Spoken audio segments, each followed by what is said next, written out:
जो लोग अपनी जिंदगी के हालात पर रोना रोते हैं, अल्लाह से शिकवा करते रहते हैं और अपने बच्चों के मुस्तकबिल के बारे में फिक्रमंद रहते हैं ना, तो फिलिस्तीन के मुसलमानों के हालात के बारे में सोच लिया करें।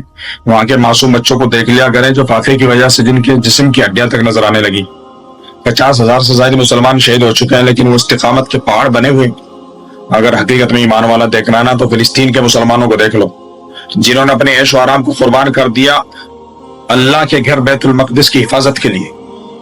आज वो खेमों में जिंदगी गुजारने पर मजबूर हैं सिर्फ ईमान और बैतुल मक़दिस की हिफाजत के लिए। अल्लाह ने उनको दौलत दी, इज्जत दी, शोहरत दी, हुस्न जमाल सब कुछ दिया था, सब कुर्बान कर दिया। आज भी वो जमीन दोज मकानों पर नमाज अदा करते हैं।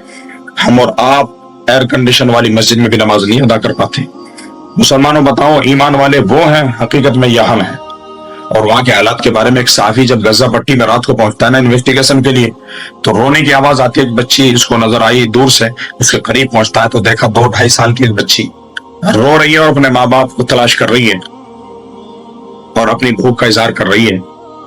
उस मासूम बच्ची को उठाया, जिसको ये नहीं मालूम था कि इस रोए जमीन पर अल्लाह के सिवा तेरा कोई बारिश नहीं है। उस बच्ची को ये मालूम नहीं था कि तुझे कहाँ जाना है, न मंजिल का पता न ठिकाने का पता है। वो बच्ची जो शहर सहारा से बदल गया, वसी मैदान में बच्ची चली जा रही है, उसको कोई खबर नहीं है। वो साफी उसको गोद में लेता है, उसके बच्ची के अल्फाज को सुनता है, उसके रोने को, उसके आओ बुखाव को सुनता है, तो अपनी आंखों के आंसू को रोक नहीं पाया। खुदा की कसम, फिलिस्तीन के हालात और वहां के दर्द को अपने जबान से बयान नहीं कर सकता, अल्फाज ही नहीं है हमारे पास, लेकिन उसके दर्द को महसूस तो कर सकते हैं। और इतना कहूंगा कि फिलिस्तीन के हालात ने तन्हाई में और दुआओं में रोने पर मजबूर तो जरूर कर दिया सबको। और ये भी पता चलेगा लोगों को कि कयामत की जरूरी थी।